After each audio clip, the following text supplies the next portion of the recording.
ইয়াত কন্টেস্ট নহ'ব 2 নম্বৰ বৰ্তমান এইটো স্পষ্ট। ৰাজুতো আমাৰ লগত ফাইট কৰিছিল বহুত মানে ডাঙৰ ডাঙৰ লেকচাৰ মাৰিছিল। মই কৈছোঁ 100% ৰাজু হাৰিব। আগতে কৈছোঁ মই BTC ইলেকশ্যনত, এইটোতো হাৰি গ'ল।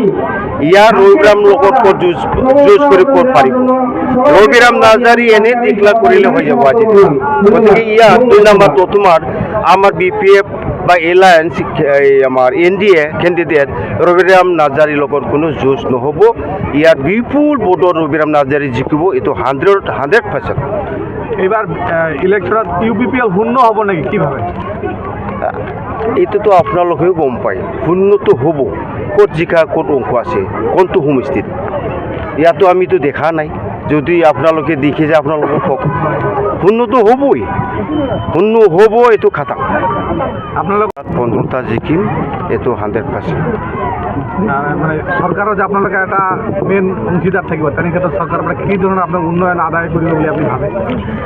আগত জিকাক, আগত জিকাৰ পিছত গভৰ্ণমেণ্ট বনালে এইটো গম পাব।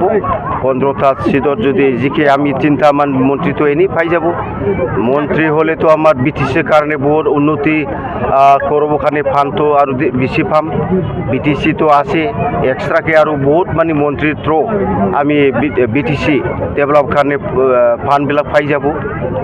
কংগ্ৰেছ ফেক্টৰ হ'ব নেকি? বহুত কংগ্ৰেছ ইয়াত দেখিছে নেকি আপোনালোকে? সেইফালে শ্ৰীৰামপুৰ ছাইডৰ হ'ব পাৰে অলপ, কিন্তু আমাৰ এইফালেতো নহ'ব। আপোনালোকে কি দেখি নাই? আমাৰ হুদুমকাটা বেলেগ যাচ্ছে নাই। আজি আমাৰ BPF NDA যিটো বা আজি মিটিঙত গম পাইছোঁ বা দেখিছোঁ, কিমান হাজাৰ ইয়াত কমচে কম 1200-1300 মানুহ আহিছে। এটা প্ৰাইমাৰী অনলি হুদুমকাটা। তো ইয়াত কিবা কি কয় আই কংগ্ৰেছ হিচাপে ক'ত ফেক্টৰ হ'ব? আই কংগ্ৰেছ নাইকিয়া হ'ব ইয়াত। সেইফালে আপাৰ আসামত কি হয় নহয় মই নাজানো, কিন্তু আমাৰ BTCতো নিজিকিব। ভাল হৈছে ঝাৰখণ্ড মুক্তি, ইয়াত আমাৰ দল নেকি? এইটোতো ঝাৰখণ্ডেই দল হয়। আমাৰ ইয়াত আহি ইলেকশ্যন খেলি কি পাব? এইটো নিজৰ জাতিক আৰু ধ্বংস কৰাহে হ'ব। হা, নিজৰ ভিতৰত 3জন কেণ্ডিডেট। আদিবাসী ভোট কিমান আছে ইয়াত? 27-28 হাজাৰ বা 29,000। 3জনৰ ঠানা ঠানি হ'ব। হা, আমাক নিদিলেও তেওঁলোকে নিজে ঠানা ঠানি হ'ব, লস্কাৰ হ'ব। আমাক কি লাগে? উন্নতিহে লাগে। এই বেলেগ দলৰ পৰা আহি ইয়াত জিকিলে বা কি কাম কৰিব? জিকা অংকটোতো নাই। এইটো নিজৰ জাতিকো আৰু ধ্বংস কৰা বাদে একো নাই।